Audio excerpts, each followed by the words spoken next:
ധ്രുവ music YouTube ചാനലിൽ release ചെയ്ത 12 ആൽബങ്ങളിലെ അഭിനേതാക്കൾ, ഗായകർ, സാങ്കേതിക വിദഗ്ധർ എന്നിവരെ ആദരിച്ചു. കാഞ്ഞാണി സിംല ഓഡിറ്റോറിയത്തിൽ വെച്ച് നടന്ന ചടങ്ങ് സംവിധായകൻ അമ്പിളി ഉദ്ഘാടനം ചെയ്തു. പീതാംബരന്റെ ആരംഭത്ത് രചന നിർവഹിച്ച 11 ഗാനങ്ങളുടെ പുസ്തക പ്രകാശനം Anthikad block panchayat president K Sasidharan നിർവഹിച്ചു. മണലൂർ പഞ്ചായത്ത് പ്രസിഡന്റ് സൈമൺ തെക്കത്ത് പൊന്നാടി അണിയിച്ച് പീതാംബരന്റെ ആരംഭത്തിനെ ആദരിച്ചു. മണലൂർ പഞ്ചായത്ത് വികസന standing committee chairperson Jisha Surendran പീതാംബരന്റെ ആരംഭത്ത്, ഗായകൻ Anilkumar Anthikad press club secretary Sajeevan Karamukham, Kerala employees Congress president Shiyal Joy എന്നിവർ സംസാരിച്ചു. തുടർന്ന് കലാപരിപാടികളും സ്നേഹവിരുന്നും ഉണ്ടായിരുന്നു. ഇവിടെ ഇരിക്കുന്ന ഒരുപാട് വ്യക്തികളായിട്ട് പ്രഗത്ഭരായിട്ടുള്ള ആൾക്കാരായിട്ടുള്ള അടുപ്പങ്ങൾ അദ്ദേഹത്തിനുണ്ട് എന്ന് പറഞ്ഞു. ഈ അടുപ്പങ്ങൾ അദ്ദേഹം ഉപയോഗപ്പെടുത്തണം എന്നുകൊണ്ടാണ് ഞാൻ ഇങ്ങനെ പറയാൻ കാരണം.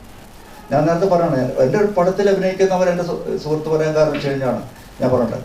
അപ്പം എൻ്റെ പടത്തിൽ അഭിനയിച്ച ഒരുപാട് പേരുണ്ട് നായികമാരായിട്ട്. ഞാനാണ് കലാഭവൻ മണി ആദ്യമായി കൊണ്ടുവന്നത്. ഒരു കലാകാരൻ അറിയാമല്ലോ, എൻ്റെ സമുദായത്തിലാണ് മണി ആദ്യമായിട്ട് അഭിനയിക്കുന്നത്. ബിജുമേനനെ കൊണ്ടുവന്നതും ഞാനാണ്. ദേവനെ കൊണ്ടുവന്നതും അഷ്ടപതി എന്ന സിനിമ കൂടെ ഞാനാണ്.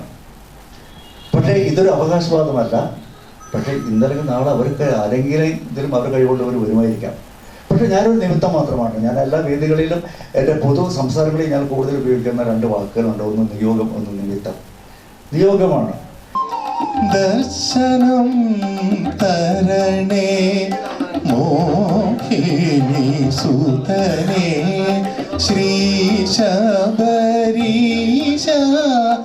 അയ്യപ്പ. ചുളനാളം മിഴിതെളിയാനായി പന്തളനാഥൻ വൻകുലിമേലെ വന്നെഴുന്നള്ളും മാമലയിൽ മകരവിളക്കിൻ മഞ്ചുളനാളം